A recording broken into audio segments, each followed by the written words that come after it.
आप सभी को नमस्ते। जय सिया राम जी की। हम बात कर रहे हैं जन्म कुंडली में धन योग की। आज नंबर है मिथुन लगन की। आइए सीधा चर्चा करते हैं। पीछे के वीडियो में हमने सारी व्याख्या कर दी है बेसिक। अब सिर्फ और सिर्फ रिवीजन चल रहा है हर लगन कुंडली में। मिथुन लगन की कुंडली है। लग्नेश और चतुर्थेश बुध देव होंगे। त्रिकोण स्थानाधिपति विष्णु स्थानाधिपति लक्ष्मी स्थानपति बुध देव होंगे। दूसरे घर का मालिक आपका चंद्रदेव होगा। अब हम बात करते हैं मिथुन लगन कुंडली में 11वें घर का मालिक आपके मंगल देव होंगे और छठे के मालिक भी मंगल देव होंगे। आपके 5वें घर के मालिक शुक्र देव होते हैं, त्रिकोण लक्ष्मी स्थान अधिपति।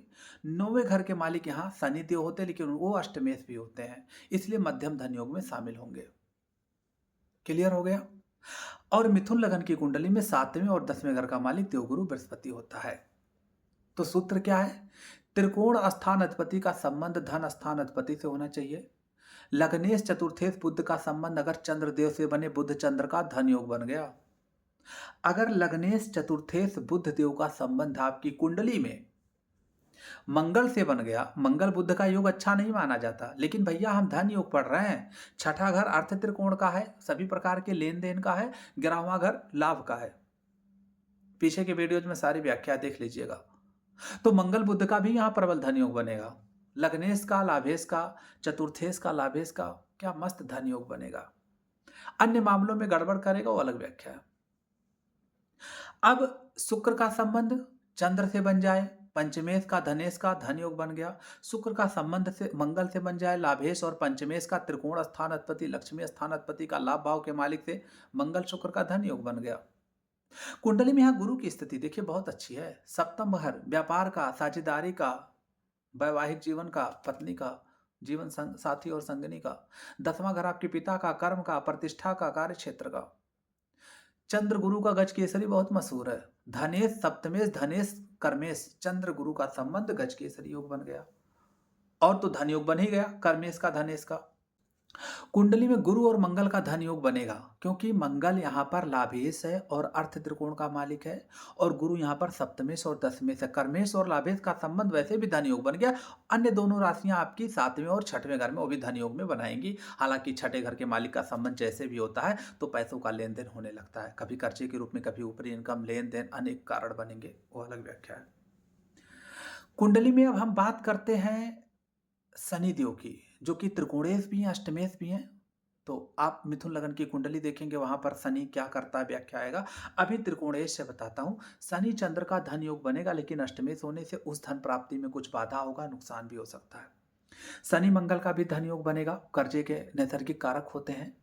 ऊपरी इनकम, कर्जा, लेन देन डाल देंगे शनि मंगल, पक्का देख लीजिए। अगर मिथुन लगन की कुंडली है, शनि मंगल का संबंध, कई बार कर्जे में चढ़ रहे हैं, कई बार ऊपरी इनकम कर रहे हैं, लेन देन हो रहा, पैसों का लेन देन होता रहेगा। एक तरफ आएगा दूसरी तरफ जाएगा। कभी आप किसी का कर्जा ले लीजिए, कभी आपने किसी को कर्जा दे दिया, कभी आपने ठग लिया, ऊपरी इनकम कर लिया। अब ऊपरी इनकम कौन करता है? जैसे एक वकील करता है, एक प्रॉपर्टी इन्वेस्टर करता है, कॉन्स्ट्रक्टर करता है, ऐसे टाइप का बहुत सी योग बनेगा। ठीक है, तो बात करते हैं धन योग की बहुत स्पष्ट।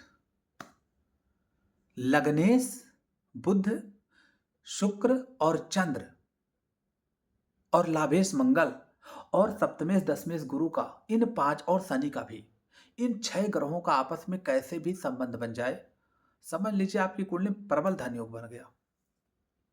अब देखिएगा फिर कैसे योग बनेगा। मान लीजिए चंद्रमा का योग आपके शुक्र से बन गया धन योग, चंद्र का शनि से बन गया, चंद्र मंगल का भी धन योग बन गया। चंद्रमा मंगल की राशि में हो, मंगल चंद्र की राशि में हो, धन योग बन गया। कुंडली में चंद्र मंगल एक साथ बन गए। चंद्र मंगल का तो धन लक्ष्मी योग वैसे भी मशहूर है, यहाँ पर धनेश और लाभेश का संबंध, धन लक्ष्मी योग बन गया। दृष्टि युतिया राशि परिवर्तन से कुंडली में बुध चंद्र मंगल बन जाए। अब एक त्रिकोण का मालिक हो बुध, चतुर्थेश भी है, अब वहां पर चंद्रमा धनेश है और मंगल लाभेश है, तो चंद्र मंगल बुध का भी धन योग बनेगा। अब इसमें मान लीजिए गुरु भी शामिल हो गया, इसमें शुक्र भी शामिल हो गया, तो प्रबलतम धन योग बन गया। गुरु धन का कारक ग्रह है, शुक्र जो कि त्रिकोणेश भी है, वैभव का कारक ग्रह है। अब मान लीजिए कोई आपस में संबंध ज्यादा नहीं बना है, कुछ विशेष दिख नहीं रहा है, कोई बात नहीं भाई। 7वें और 10वें घर का मालिक गुरु स्वराशि का हो जाए, जीवन कट जाएगा आराम से, करियर बन जाएगा, सुख सुविधा मिल जाएगा, सब कट जाएगा। शुक्र गुरु का संबंध बन जाए, वाह क्या धन योग है, क्यों? क्योंकि शुक्र यहाँ त्रिकोणेश है। शुक्र सुख सुविधा लग्जरी वैभव का कारक ग्रह होता है। गुरु जो कि धन का लाभ का भाग्य का कारक होता है। शुक्र गुरु का संबंध जीवन में सुख सुविधा संपन्न जीवन कट जाएगा। भाग्य बस मेरे भाई, कुछ नहीं है, धन योग है सब। अपनी कुंडली खोलिए मिथुन लगन की, उसमें देखिए क्या चंद्रमा का, बुध का, मंगल का, गुरु का, शुक्र का, इवन इफ शनि का भी आपस में, इन 6 ग्रहों का आपस में किसी भी प्रकार का दृष्टि या युति का संबंध है। 2 ग्रह से बने धन योग, 2 से अधिक 3, 4, 5 ग्रहों से बने प्रबलतम धन योग। अलग अलग स्थितियों में 2-2 ग्रहों का बने तब भी आपका विशेष धन योग बनेगा। एक चीज और बता दूं, स्वराशि का कोई योग ना बनाओ, चंद्रमा दूसरे घर में बैठे या देख ले, हालांकि अष्टम में जाकर देखेगा तो धन के घड़े में छेद भी होगा, लेकिन तब भी धन आता रहेगा। लाभेश मंगल लाभ घर के घर में या छठे घर में बैठ जाए, पैसा आता रहेगा। भाई आर्थिक युग है, लेन देन करता रहेगा, खूब कमीशन दलाली एक्स्ट्रा इनकम लेना देना रिश्वत खाना पीना चलता रहेगा, बढ़िया पैसा। शुक्र 5वें घर का मालिक है, मंगल लाभ भाव का मालिक है, आपस में राशि परिवर्तन कर लें, एक दूसरे के साथ बैठ जाए, दृष्टि होती चलता रहेगा। या धनेश धन भाव में बैठ जाए, लाभेश लाभ भाव में बैठ जाए, सप्तमेश दशमेश गुरु सप्तम भाव में बैठ जाए, इवन ही देख ले, देखे या बैठे एक ही फल आएगा उस भाव के। शनि स्वराशि का बैठ जाए या देख ले, शनि अष्टम भाव में बैठ जाए या देख ले, धन तो आता रहेगा भैया।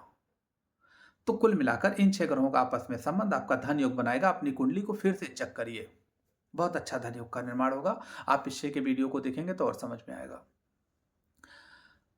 अगर आप ज्योतिष शास्त्र के विद्यार्थी हैं, ज्योतिष सीखना चाहते हैं, तो फलित ज्योतिष में पुरोधा बनना चाहते हैं तो आप हमसे संपर्क कर सकते हैं।